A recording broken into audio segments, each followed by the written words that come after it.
The coat was all she had left of him.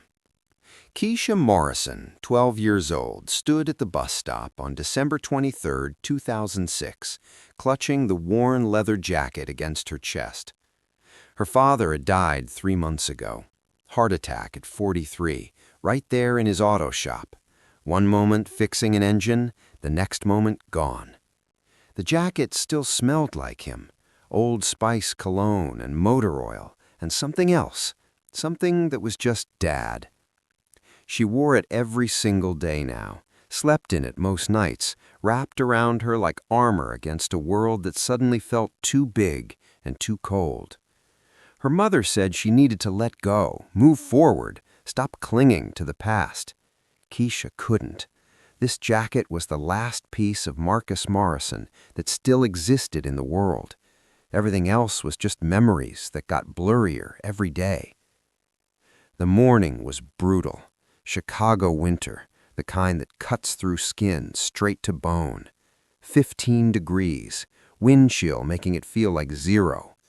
The bus stop offered no shelter, just a metal bench and a tiny plastic roof that did nothing against the sideways snow. Keisha checked her watch. 6:47 a.m. Bus came at 6:55. 8 more minutes of freezing, then the warm ride to school, then another day of pretending everything was fine. That's when she saw him. The boy appeared out of nowhere, stumbling down the empty street like something from a nightmare. White kid, maybe 10 years old, wearing nothing but a thin t-shirt and jeans. No coat, no jacket, no shoes, just socks, completely soaked through, leaving dark red footprints in the snow behind him.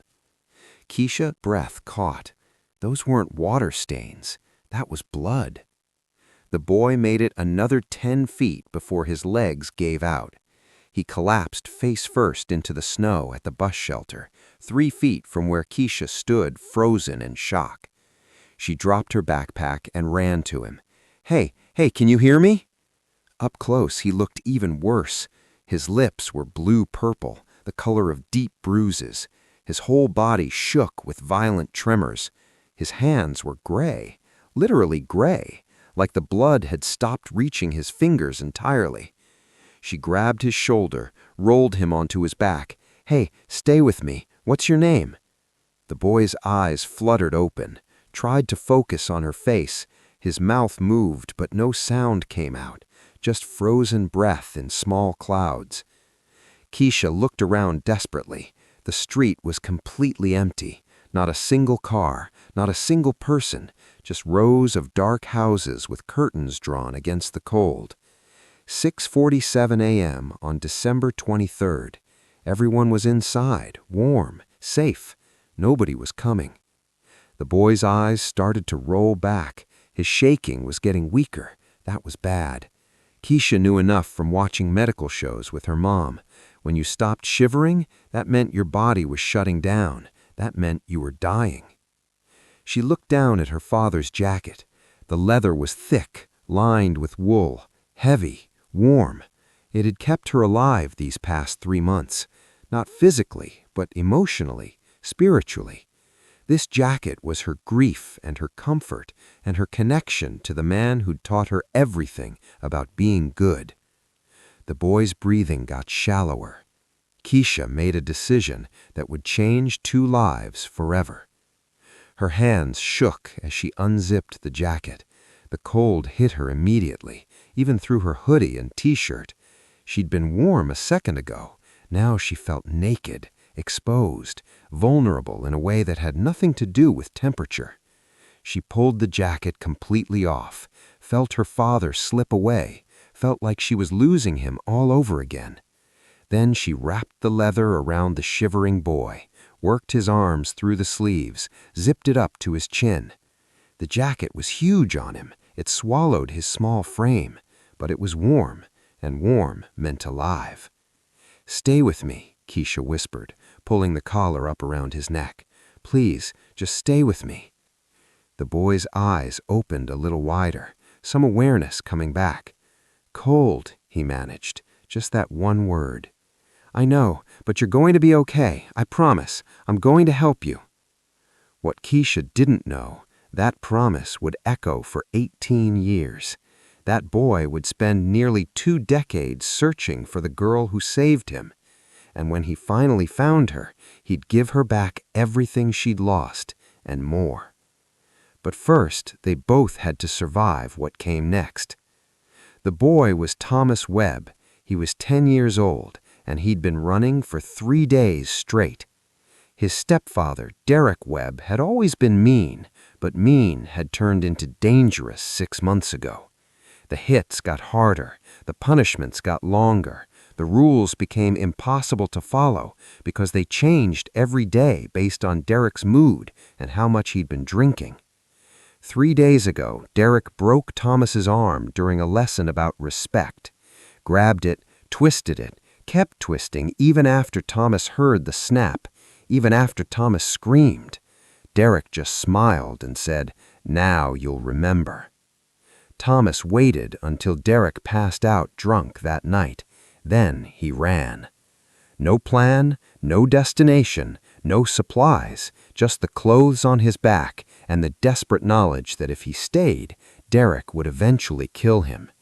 Maybe not on purpose, maybe just one beating that went too far, but dead was dead regardless of intent. He'd walked through Chicago for 3 days, slept in doorways, under bridges, anywhere he could find that offered shelter from the wind. Stole a T-shirt from a Salvation Army donation box when his original shirt got too bloody from the cuts on his back. His shoes fell apart around mile 8, the soles just separated from the uppers, flapping with each step until they finally gave up entirely. By mile 14, he couldn't feel his feet anymore. That should have scared him. Instead, it felt like mercy. No feeling meant no pain.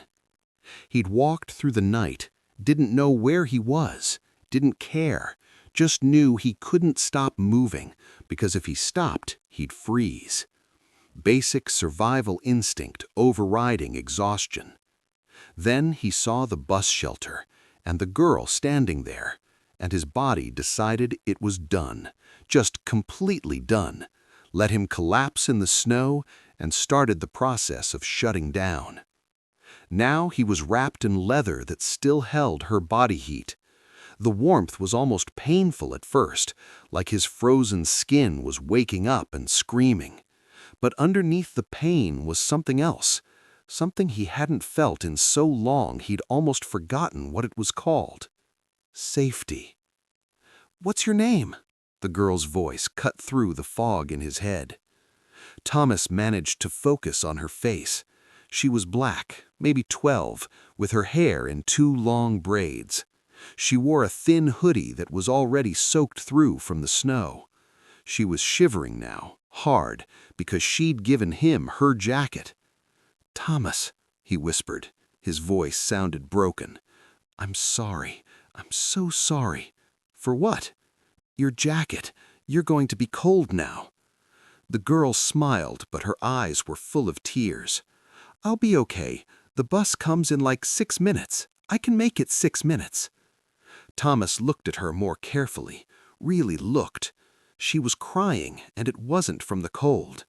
Underneath the concern for him, she was grieving something. He recognized that look. He'd seen it in the mirror after his mom died when he was 7. "This jacket," he said slowly, "it means something to you, something important." The girl's face crumpled. She tried to hold it together but couldn't. "It was my dad's. He died 3 months ago. Heart attack." Thomas's chest constricted. This wasn't just any jacket. This was her last connection to her father, and she'd given it to him, a complete stranger, some random white kid dying in the snow. He started to take it off, even though the movement made his broken arm scream in pain. "Then you need it more than me. You should—" "No." Her hand stopped him, firm, gentle, final. "My dad would want you to have it. He was like that, always helping people, even people he didn't know, especially people who needed it most." She pulled out a phone, old flip phone, the kind nobody used anymore, even in 2006. "I'm calling 911. You need to get to a hospital." Panic shot through Thomas despite the cold. "Please don't.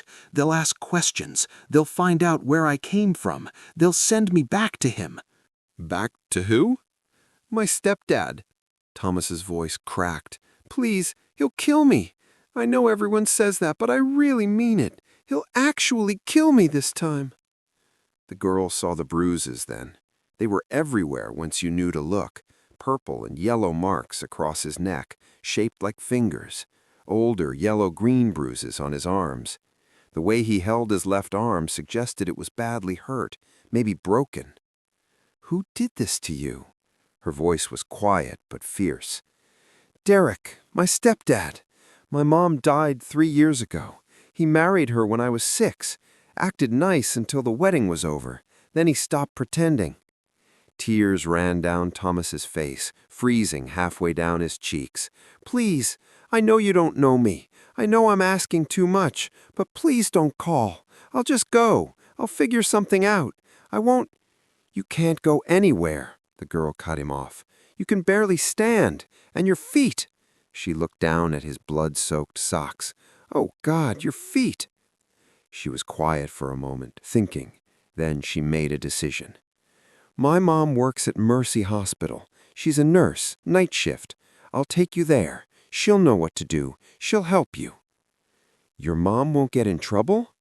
My mom spent her whole career helping people who fell through the cracks. Trust me, she'll want to help. Headlights appeared down the street. The bus was early. The girl helped Thomas stand, supported most of his weight as they stumbled toward the curb. The bus door opened. The driver was an older black woman with kind eyes and a name tag that read Paula. Paula took one look at Thomas and understood immediately. Understood in the way that people who've seen too much understand without needing explanations. Baby, that boy needs a hospital. I know, Miss Paula. We're going to Mercy. My mom's there. Paula waved them on without asking for fare. You get him somewhere warm. Tell Angela that Paula says hello. And baby, she looked at the girl, shivering in just her hoodie. You're a good person. Your daddy raised you right. The girl's eyes filled with fresh tears. Thank you, Miss Paula. They sat in the very back of the empty bus. The heat was running full blast. Thomas felt his body starting to thaw. The pain was incredible, every nerve ending waking up and screaming. But he was alive. Thank you, he whispered. I don't understand why you're helping me. You don't even know me. The girl looked out the window at Chicago passing by, snow falling heavier now, the city just waking up, people starting their normal days with no idea that somewhere 2 kids were fighting for survival. My dad died alone, she said quietly. Heart attack in his shop. He was under a car fixing something. By the time someone found him, it was too late. Her voice broke. The doctor said if someone had been there, if someone had called 911 right away, maybe he would have lived. She wiped her eyes with the back of her hand. I can't save my dad. He's gone. But I can save you. And maybe that makes it mean something. Maybe that's how I honor him, by being the person who shows up, the person who doesn't walk away when someone needs help. Thomas looked at the jacket wrapped around him, at this girl who'd given away the last piece of her father to save a stranger. What's your name? Keisha. Keisha Morrison. I'm going to remember this forever, Keisha. I promise. Someday, when I'm older, when I'm okay again, I'm going to find you. I'm going to make this mean something. Keisha smiled through her tears.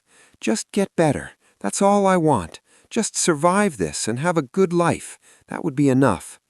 But Thomas knew it wouldn't be enough, knew that this moment, this kindness, this sacrifice, it deserved more than just survival. It deserved a legacy. He just didn't know it would take 18 years to deliver it. Mercy Hospital Emergency Room, 7:23 a.m. The morning shift was just starting, but the night shift nurses were still finishing up their last rounds. Angela Morrison, 42, exhausted from 12 hours on her feet, was filling out paperwork at the nurses' station when she saw her daughter walk through the automatic doors, supporting a white boy who looked half dead.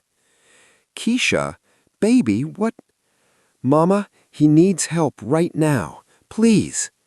Angela took one professional look at Thomas, assessed him the way nurses do.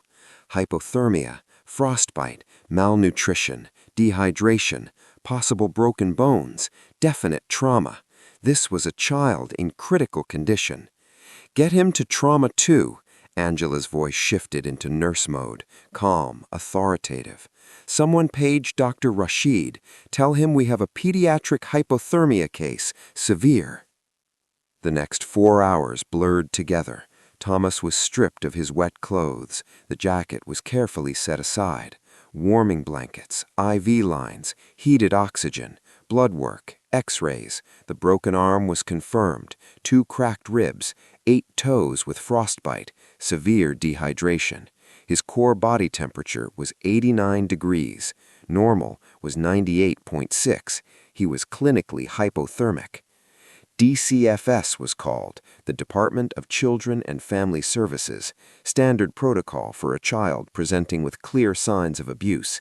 They sent a caseworker named Patricia Chen, mid-40s, tired eyes that had seen too many cases like this. Patricia interviewed Thomas while he lay in the hospital bed, finally warm, finally safe. He told her everything. The beatings, the broken bones, the nights locked in the basement as punishment, the cigarette burns on his back, the time Derek held his head underwater in the bathtub until Thomas passed out. Patricia took notes. Her face stayed professional, but her hands shook slightly as she wrote. Police came next. Detective James Wilson, 20 years on the force, specialized in child abuse cases. He listened to Thomas's story, asked careful questions, documented everything. By noon, Derek Webb was in custody, arrested at his apartment, half drunk, confused why police were kicking in his door. He'd been charged with aggravated child abuse, battery causing great bodily harm, and unlawful restraint of a minor. Thomas became a ward of the state. Patricia promised to find him a good placement, somewhere safe, somewhere he could heal. Keisha visited Thomas 3 times before he was transferred to a group home in Indianapolis. The foster care system in Illinois was overloaded. They had to send him out of state. On the last visit, December 30th, Thomas was sitting up in bed. The frostbite had been treated. His broken arm was in a cast. His ribs were wrapped. He looked 1,000 times better than the dying boy from the bus stop, but his eyes were sad. "They're sending me to Indiana tomorrow," he said. "I don't know when I'll see you again." Keisha had brought him something. She pulled it out of her backpack. A photograph in a simple frame. Her father, Marcus Morrison, standing in front of his auto shop. Morrison's Auto Repair. Big smile, wearing that leather jacket, looking proud and happy and alive. "I want you to have this," Keisha said, "so you remember, so you know the jacket came from someone who believed in helping people, someone who would be happy that you're still here." Thomas took the photo like it was made of glass, stared at Marcus Morrison's face, this man he'd never met but who'd somehow saved his life anyway through the legacy he'd left in his daughter. "I'll keep this forever," Thomas promised. "And Keisha, when I'm older, when life gets better, because you said it will get better, I'm going to do something good with all this. I don't know what yet, but I promise I'll make your dad's sacrifice mean something." Keisha hugged him carefully, mindful of his ribs. "Just be happy, Thomas. Just live a good life. That's what my dad would want." They said goodbye. Keisha left Mercy Hospital, walked out into the cold Chicago afternoon, and tried not to think about the fact that she'd probably never see Thomas Webb again. She was wrong, but it would be 18 years before she found out just how wrong. 18 years is a long time, long enough for children to become adults, long enough for trauma to either break you or forge you into something stronger, long enough for promises to be forgotten or to become the driving purpose of your entire life. For Keisha Morrison, those 18 years were a slow grind of surviving rather than thriving. She grew up in the same South Side neighborhood, same apartment she'd shared with her mother, same streets where her father's auto shop used to stand before it closed down 2 years after his death. Her mother couldn't keep it running alone, couldn't afford to hire mechanics, couldn't compete with the chain shops that offered financing and guarantees. Morrison's auto repair became a vacant lot. Then someone bought it and turned it into a discount cell phone store. Then that closed too. Now it was just abandoned. Windows broken, graffiti on the walls. A tombstone marking where her father's dream used to be. Keisha threw herself into school, graduated high school with honors, got into Chicago State University, majored in elementary education because she wanted to help kids the way teachers had helped her after her dad died. Student loans paid for college, $52,000 worth by the time she graduated. Her mother contributed what she could, but nursing salaries don't stretch far when you're supporting a family alone in Chicago. Keisha graduated in 2016, bachelor's degree, teaching certification, ready to change the world. The world had other plans.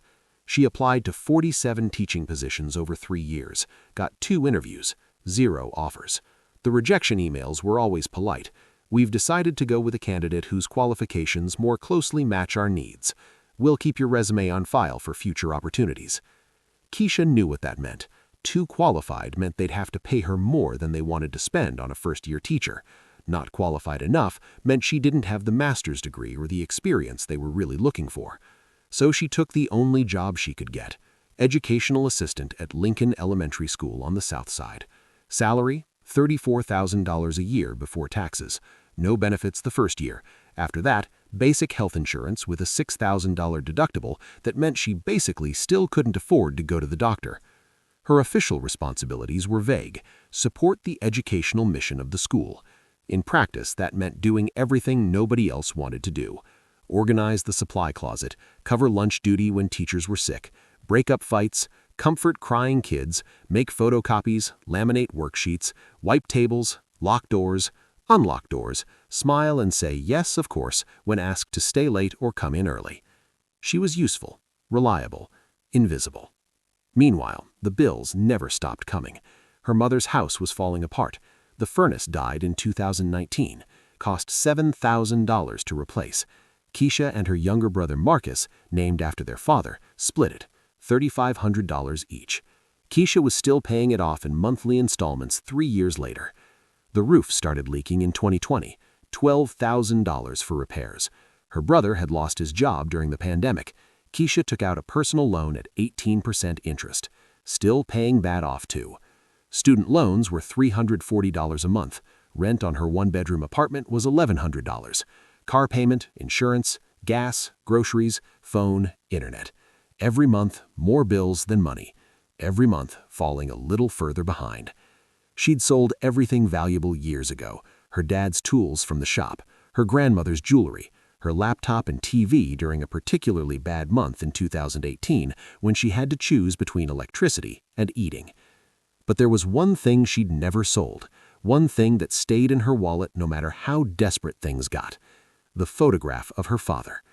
The one she'd given to Thomas, the one he'd mailed back to her 5 years ago with a simple note written on notebook paper.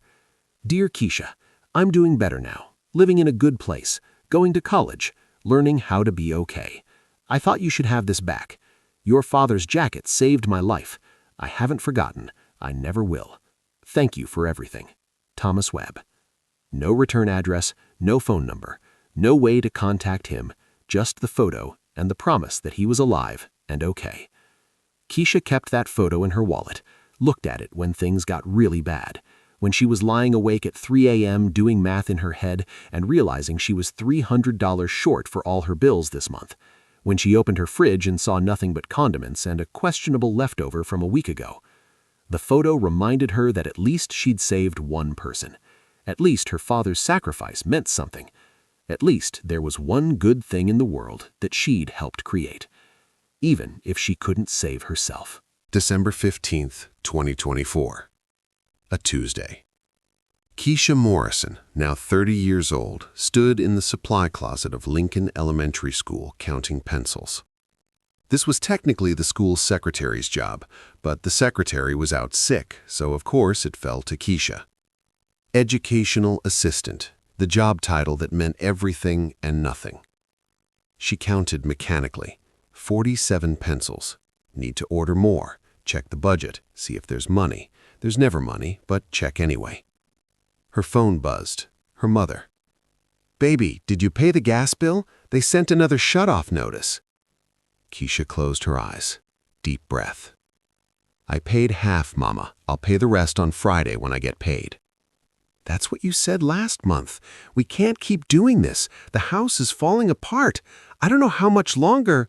"I know, Mama. I'm trying. I'm doing everything I can." "I know you are, baby. I know." Angela's voice softened. "I just wish things were easier for you. You work so hard. You deserve better than this." They said goodbye. Keisha leaned against the shelf, did the math in her head like she did every month. Paycheck, Friday, $2,100 after taxes. Rent due, $1,100. Leaves, $1,000. Student loan payment, $340. Car payment, $280. Car insurance, $140. Leaves, $240. Gas for the month, $120. Leaves, $120. Groceries for the month, $200. Already short, $80. And that wasn't counting her phone bill, or internet, or the personal loan for the roof, or helping her mother with the gas bill. The math never worked. Every month she had to choose. Which bill gets paid late? Which one can I skip this month and catch up next month? Which company will let me set up a payment plan? She was drowning, slowly, quietly. The kind of drowning where you're still functioning, still showing up to work, still smiling and saying you're fine, but underneath, you're going under, inch by inch. "Miss Morrison?" Principal Davidson stuck her head in. "Can you cover Mrs. Patterson's 6th grade class? She called in sick." "Of course." Keisha grabbed the emergency lesson plans. This was her life, covering, filling in, being useful, making $34,000 a year with a bachelor's degree and enough debt to crush her. Sometimes she thought about the jacket, her father's leather jacket, the one she'd given to Thomas Webb on a frozen morning 18 years ago. Wondered where it was now, wondered if Thomas ever thought about the girl who saved him. She didn't know he thought about her every single day, didn't know he'd spent $200,000 trying to find her, didn't know he was about to walk into her building, didn't know that in exactly 6 hours, everything was about to change. Thomas Webb sat in his corner office on the 44th floor of the Carson building, looking out over Lake Michigan but not really seeing it. His assistant Jennifer had just confirmed his schedule for the evening. "The Lincoln Elementary Gala is at 7 p.m. You're presenting the keynote and announcing the donation." $500,000, correct? "Yes, the school is pretty desperate for funding. This will make a huge difference for them." Thomas nodded. Another school, another community that needed help. He'd lost count of how many similar donations he'd made over the past 5 years since starting the Carson Foundation. Named after Paula Carson, the bus driver who'd helped him that morning. She died in 2015, cancer. Thomas paid for her funeral and created a foundation in her honor. Youth intervention programs, helping kids escape abuse, helping families escape poverty. So far, they'd helped 847 children. Direct intervention, housing, therapy, education, job training for parents, whatever it took. Every single child reminded him of himself, that terrified 10-year-old dying in the snow, and every family he helped was honoring the promise he'd made to Keisha Morrison. 18 years ago, he'd promised to make her sacrifice mean something. He'd built an entire company and foundation trying to keep that promise. Webb Recovery Systems. He'd started it at 24 with $50,000 borrowed from his foster father, the good one, the man who had adopted him at 15 and shown him what a real parent looked like.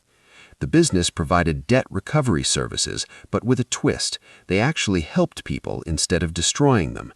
Payment plans, credit counseling, second chances. The business model was radical. It was also incredibly successful. Turned out that treating people with dignity made them more likely to pay their debts. Who knew? The company was now worth $87 million. Thomas owned 60%. He'd made more money than he'd ever imagined possible. And every dollar felt empty because he still hadn't found Keisha Morrison. He'd hired 5 private investigators over the years, spent over $200,000 on the search. The problem was simple and impossible. Keisha Morrison was too common a name, and Thomas only knew 3 concrete facts. Her first name was Keisha. Her last name was Morrison. Her mother, Angela, worked at Mercy Hospital in 2006. Mercy Hospital had employed 47 different Angela Morrisons over the decades. None of them had daughters named Keisha in the right age range. Either the records were wrong, or Angela had left the hospital or gotten married and changed her name, or 1,000 other possibilities that made the trail go cold. School records were sealed. Social media searches turned up over 300 Keisha Morrisons in Illinois alone. Thomas's team had contacted 127 of them. None were her. He'd run ads in Chicago newspapers, looking for Keisha Morrison who helped a boy at a bus stop in 2006. Please contact. No responses. He'd hired age progression artists to create what she might look like now at 30. Posted those images online. Nothing. Dead end after dead end after dead end. But Thomas never stopped looking. Couldn't stop. He owed her everything. His life, his success, his entire understanding of what it meant to be good in a world that often wasn't.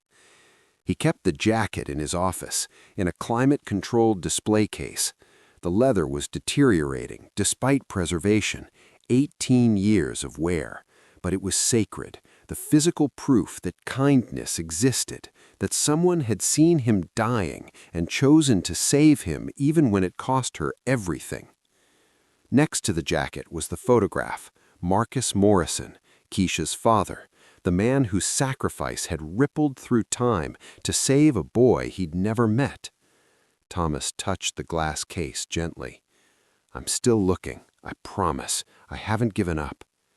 His phone buzzed. Jennifer again. "Thomas, we should leave for Lincoln Elementary in 30 minutes. Traffic will be bad."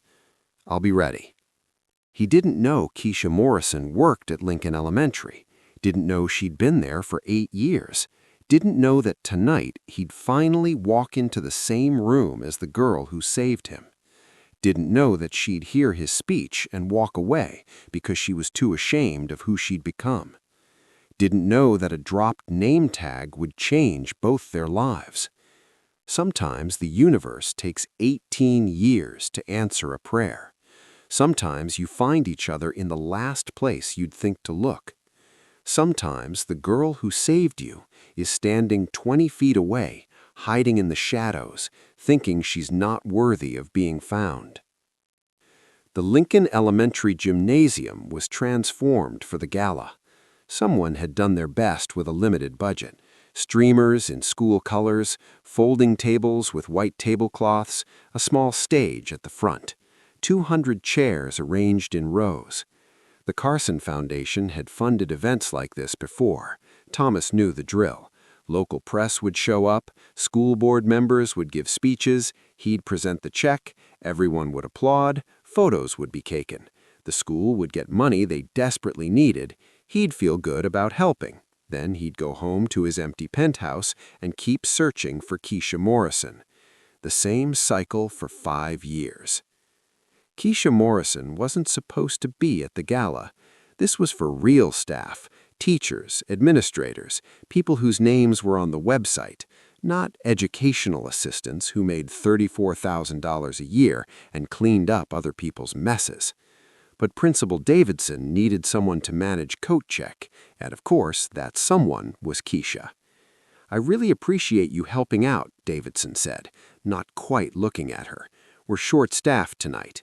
Translation, all the real staff want to attend the event and meet the millionaire, and someone needs to do the grunt work. "No problem," Keisha said, because what else could she say?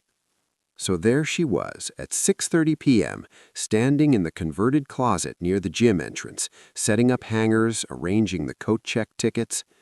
Through the doorway, she could see the gymnasium filling up.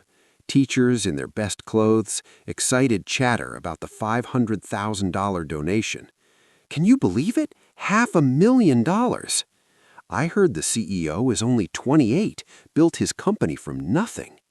We could finally fix the heating, get new computers, maybe even give the staff a raise.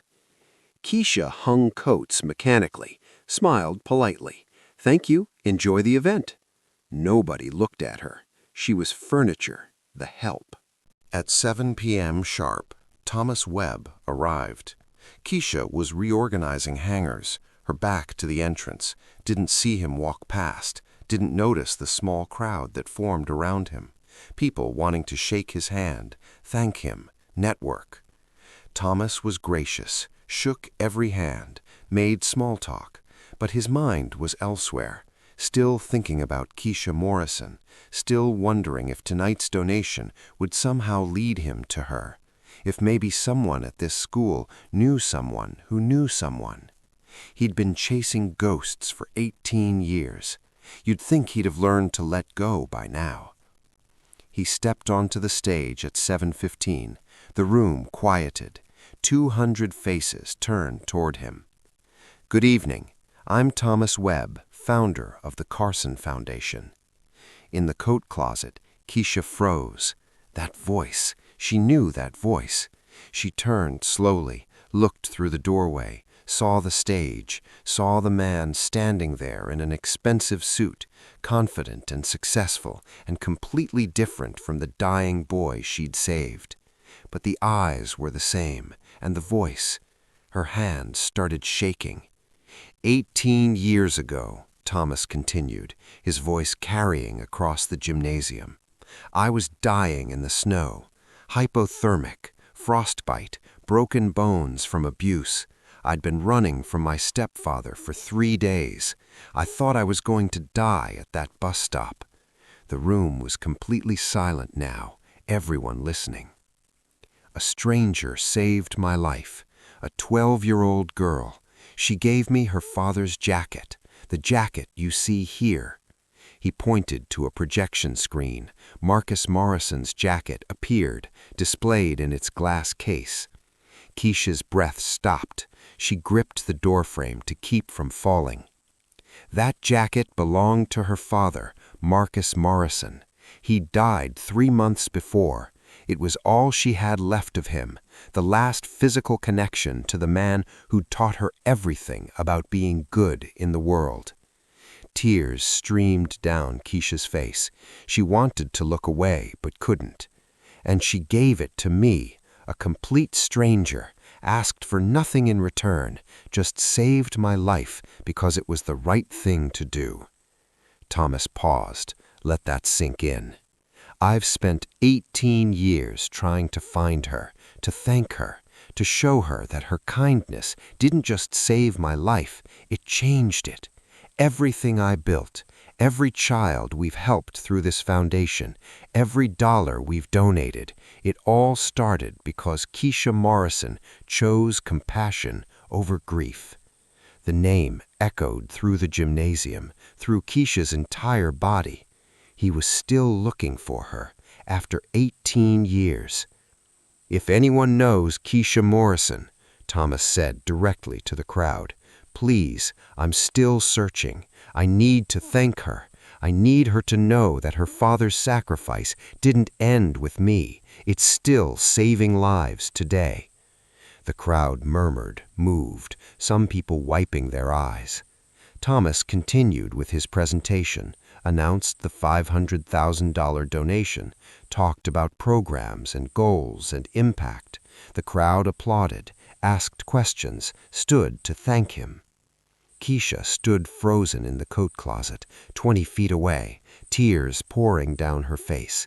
She could walk over there, right now, tell him, I'm Keisha Morrison, I'm right here, I've been here the whole time.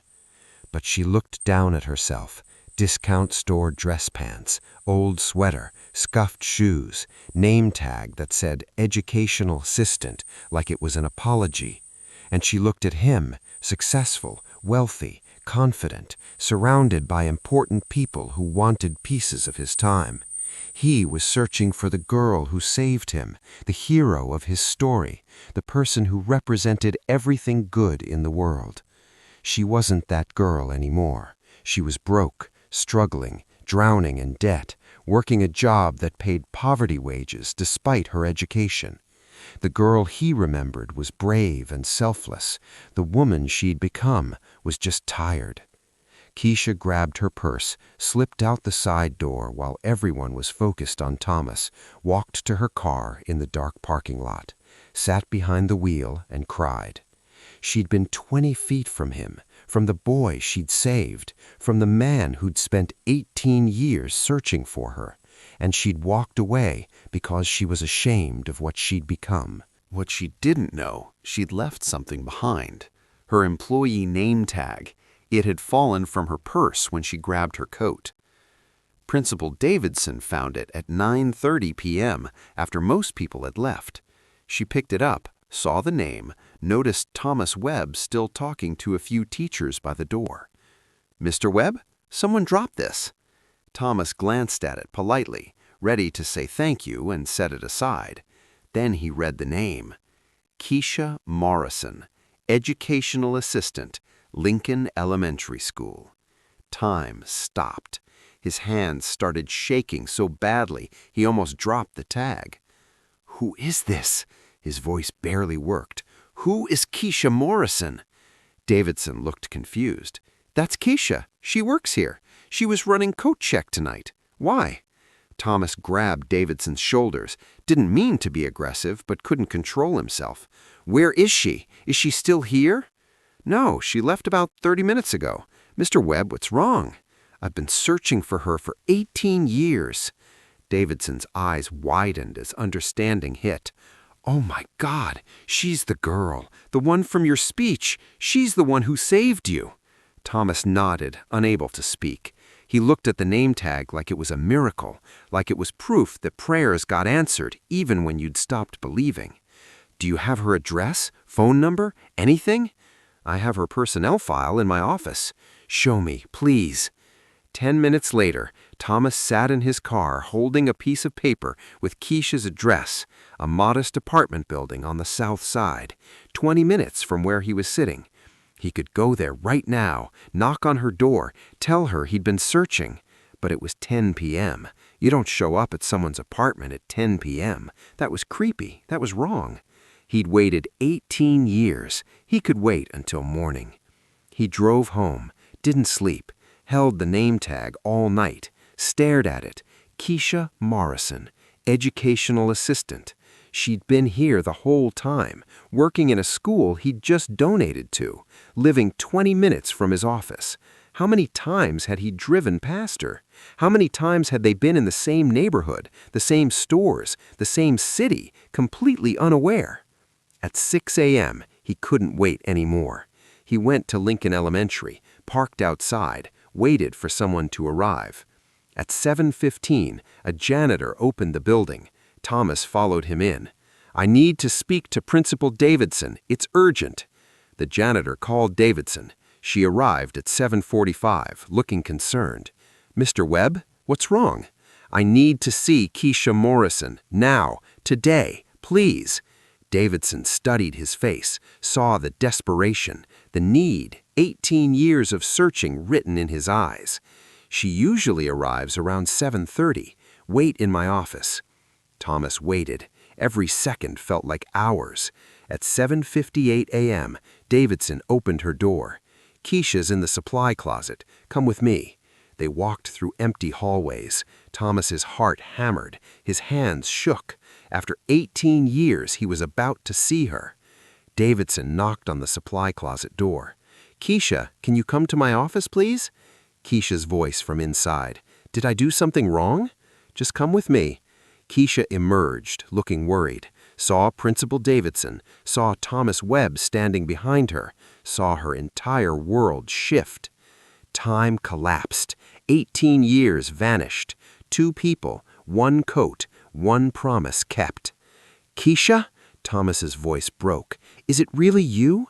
She couldn't speak, could only nod, tears already falling. Thomas crossed the hallway in 2 steps, stopped inches from her, close enough to see the same kind eyes, same face, older now, but unmistakably her.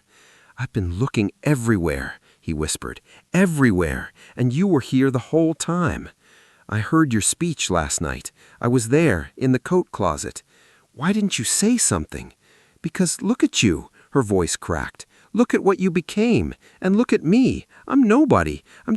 You're everything." Thomas was crying now. "You're the reason I'm alive, the reason I built my company, the reason the foundation exists. You're the reason 847 kids have better lives." He pulled the name tag from his pocket. "You dropped this. Principal Davidson found it. That's how I knew." Keisha stared at the tag. "I've been working here for 8 years. I've been searching for 18. Thomas's tears fell freely. "I hired investigators, spent over $200,000, ran ads, posted online. I've thought about you every single day." "I thought you'd forgotten." "Forgot?" Thomas's voice broke completely. "Keisha, I kept your father's jacket for 18 years. I built a foundation in honor of the promise I made to you. How could I possibly forget?" Principal Davidson quietly left, closed her office door, gave them privacy. Keisha and Thomas stood in the hallway, 2 people who'd changed each other's lives 18 years ago, finally together again. "I have so many questions," Thomas said. "What happened to you? What's your life been like? Tell me everything." So Keisha told him, all of it. The teaching degree she'd worked so hard for, the 47 job applications, the 2 interviews, 0 offers. The educational assistant job that paid $34,000. The student loans crushing her. Her mother's house falling apart. The bills, the debt, the monthly math that never worked out. The feeling of drowning slowly for years. Thomas listened without interrupting, and when she finished, his face showed grief, anger, determination. "You saved my life, and then you spent 18 years drowning, while I became successful, while I made millions, while I was searching for you, you were struggling right here." "I'm okay," Keisha said automatically. "I manage. Stop." Thomas's voice was gentle but firm. "Don't minimize it. Don't pretend it's fine. You're not okay. You shouldn't have to be just okay. You deserve so much more than just surviving." He pulled out his phone. "I'm calling Jennifer, my assistant. She's going to send you paperwork today." "Paperwork for what?" "The foundation needs a director of youth services, someone who understands what it means to struggle, someone who believes in kindness even when life is hard, someone who's lived the reality of poverty and still chose to help others." Keisha shook her head. "Thomas, I'm not qualified for that. I don't have—" "You're the most qualified person I know." His voice was absolute. "You saved a stranger when you had every reason to save yourself. You gave away the last piece of your father when you were drowning in grief. You've spent 18 years helping other people's children while barely surviving yourself." He met her eyes. "The salary is $95,000 a year. Full benefits, housing stipend, student loan repayment assistance, retirement matching, everything." The number hit Keisha like physical force.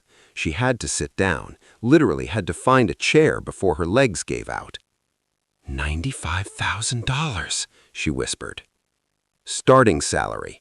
After your first year, we renegotiate based on performance. My current director of operations started at $95,000. She's at $140,000 now." Keisha put her head in her hands, started crying, the ugly crying you do when you've been holding everything in for years and the dam finally breaks. Thomas knelt beside her chair. "You gave me a coat worth maybe $200 on eBay. I'm giving you a career. It's not even close to equal. I can never repay what you did for me, but I can give you a chance to stop drowning. Please let me do this." "Why?" Keisha looked at him through tears. "Why would you do this for me?" "Because 18 years ago I made a promise that I'd make your sacrifice mean something. I've kept that promise by helping other kids, but I never found you to help you directly until now." He stood. "Keisha, you said you're nobody. You're wrong. You're the reason I believe people can be good. You're the reason I wake up every day and try to help others. You're not nobody. You're everything." Keisha couldn't speak, could only cry while Thomas waited patiently. Finally, she found her voice. "When would I start?" "January 2nd. That gives you time to give notice here, to process all this. My team will handle everything. Paperwork, benefits enrollment, moving expenses if you need to relocate closer to the office." He paused. "And Keisha, this isn't charity. This is a real job with real responsibilities. You'll work hard. You'll manage staff. You'll make tough decisions. I'm hiring you because you're the right person for the position, not because I owe you. Though I do. I owe you everything." Keisha stood, faced him. "I don't know what to say." "Say yes." "Yes," she laughed through tears. "Yes, I'll do it." Thomas's smile was radiant. "Thank you. You have no idea how long I've waited to be able to help you." They talked for another hour, about the foundation, about the work, about what Keisha would be doing, about the 847 children they'd already helped, about the plans to help thousands more.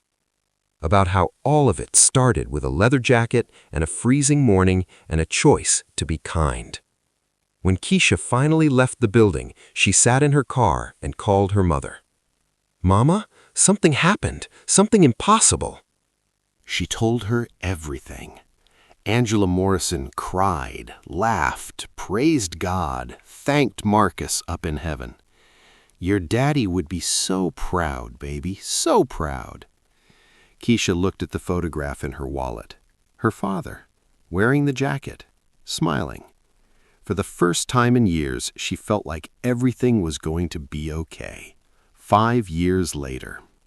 The Marcus Morrison Youth Center opened on December 23, 2029, exactly 23 years after a young girl gave a dying boy her father's coat. The building stood on the site of Morrison's auto repair. Thomas had bought the property 3 years earlier, spent $8 million renovating it, creating something that would honor Marcus Morrison's legacy forever. Free after-school programs, tutoring, mentorship, job training, mental health services, everything a community needed to help its children thrive. And running it all was Keisha Morrison, director of the Marcus Morrison Youth Center. Salary, $140,000. Overseeing a staff of 47, serving over 2,000 children annually. The Carson Foundation had grown too, from 847 children helped to over 12,000. Budget of $47 million annually, operating in 15 cities. And Keisha was now Chief Operating Officer of the entire foundation. She'd paid off her student loans in year 2, bought her mother a new house in year 3, started her own scholarship fund for educational assistants trying to become teachers. She'd stopped drowning, started living. At the ribbon-cutting ceremony, Keisha stood next to Thomas. Hundreds of people filled the street. Press, community members, politicians, children. Angela Morrison stood front row, crying happy tears. Thomas leaned over and whispered to Keisha, "Your daddy would be proud." "I think he'd be more proud of you," Keisha whispered back. "You took one act of kindness and turned it into thousands." "We both did." The ribbon was cut. The crowd cheered. Children ran inside to see their new center. In Thomas's office downtown, the leather jacket still hung in its climate-controlled case. Next to it, the photograph of Marcus Morrison. And beside that, a new photo from December 23, 2006, found by a journalist researching the foundation's origin story, taken by a passenger on Paula Carson's bus. A young black girl giving her jacket to a white boy in the snow. neither knowing they were being photographed, neither knowing that moment would echo through decades, neither knowing that kindness doesn't disappear, it multiplies. That night, Keisha went home to her own house, not an apartment, a house, paid off, in a good neighborhood, safe, warm. She sat on her couch and looked at the photo of her father, the original, the one Thomas had returned to her. "I kept my promise, Daddy," she whispered. "I helped someone who needed it, and he helped me back. Your jacket saved more than just Thomas. It saved me, too." Somewhere in heaven, Marcus Morrison smiled. Because that's what love does. It saves people. Then it keeps saving people, generation after generation. All it takes is one coat, one choice, one moment of kindness when everything in you wants to hold on. Keisha had let go, and in letting go, she'd received back more than she could have imagined. Not just money, not just success, purpose, legacy, proof that her father's life mattered, proof that she mattered. The jacket was gone, deteriorating in its case despite preservation, but what it represented would last forever. If you've ever given something precious to help a stranger, this story is for you. If you've ever wondered if kindness really comes back, it does. Share this if you believe in second chances. Subscribe if you believe love keeps its promises. Comment, what would you sacrifice to save someone's life? Join the conversation in the comments and subscribe so you'll be here for the next story.